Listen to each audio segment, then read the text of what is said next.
ಸಚಿವ ಸಂಪುಟ ವಿಸ್ತರಣೆಗೆ ಮತ್ತೆ ಟ್ವಿಸ್ಟ್ ಸಿಗುತ್ತಾ? ಡಿಕೆಶಿ ಸಂಪುಟದಲ್ಲೇ ಬದಲಾವಣೆಗಾಗಿ ಈಗ ಹೈಕಮಾಂಡ್ ಚಿಂತನೆ ನಡೆಸ್ತಾ ಇದೆ.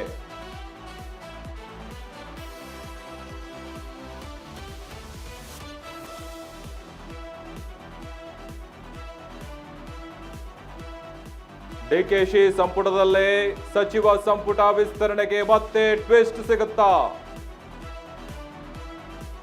ಮುನಿಯಪ್ಪ ಕೈಬಿಟ್ಟು ಪುತ್ರಿ ರೂಪಾಗೆ ಸಚಿವ ಸ್ಥಾನ ಸಿಗುತ್ತಾ?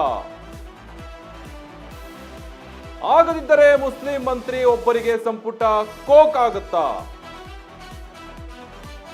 ಹಾಗಾದ್ರೆ ಒಕ್ಕಲಿಗ ಮಂತ್ರಿ ತೆಗೆದು ಎಂ ಕೃಷ್ಣಪ್ಪಗೆ ಮಂತ್ರಿಗಿರಿ ಸಿಗುತ್ತಾ? ಮುನಿಯಪ್ಪರ ಕೈ ಬಿಟ್ಟು ಮಗಳಿಗೆ ಸಚಿವ ಹುದ್ದೆ ಸಿಗ ನಿರೀಕ್ಷೆ ಇರುವಂಥದ್ದು. ಇನ್ನು ರೂಪಾಗೆ ಸಚಿವ ಸ್ಥಾನ ಕೊಟ್ರೆ ಮಹಿಳಾ ಕೋಟಾ ಭರ್ತಿಯಾಗುವಂತಹದ್ದು. ಹಾಗಾಗಿ ಈಗ ಕೋಲಾರ ಜಿಲ್ಲೆಗೂ ಸಚಿವ ಸ್ಥಾನಮಾನ ಸಿಗುವಂತಹ ನಿರೀಕ್ಷೆಗಳು ಬಹಳ ಹೆಚ್ಚಾಗಿ ಕಾಣಿಸ್ತಾ ಇದೆ.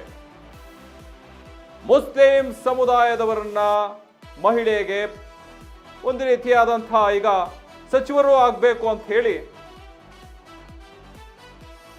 ಈಗ ಮುಸ್ಲಿಂ ಸಮುದಾಯದ ಮಹಿಳೆಗೆ ಪಟ್ಟ ಕೊಡುವಂತಹ ಪ್ಲಾನ್ ಕೂಡ ಇದೆ.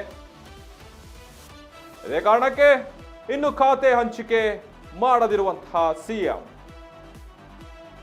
ಏನಿರಬಹುದು?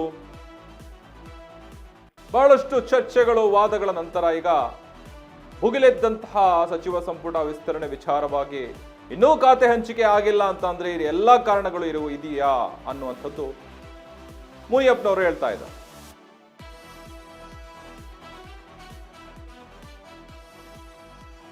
ಹಾಗಾಗಿ ನೋಡಿ, ಈಗ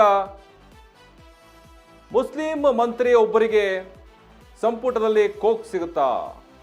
ಒಕ್ಕಲಿಗ ಮಂತ್ರಿ ತೆಗೆದ್ರೆ ಈಗ ಎಂ ಕೃಷ್ಣಪ್ಪಗೆ ಮಂತ್ರಿಗಿರಿ ಸಿಗುತ್ತಾ? ಮುನಿಯಪ್ಪ ಕೈ ಬಿಟ್ಟು ಅವರ ಮಗಳಿಗೆ ಸಚಿವ ಹುದ್ದೆ ನಿರೀಕ್ಷೆಯಾಗುವಂತಹ ಸಾಧ್ಯತೆ ಇದೆಯಾ ಅನ್ನುವಂಥದ್ದು ಇವತ್ತಿನ ಚರ್ಚೆಯ ನಂತರ ಗೊತ್ತಾಗ್ತಾ ಹೋಗುತ್ತೆ.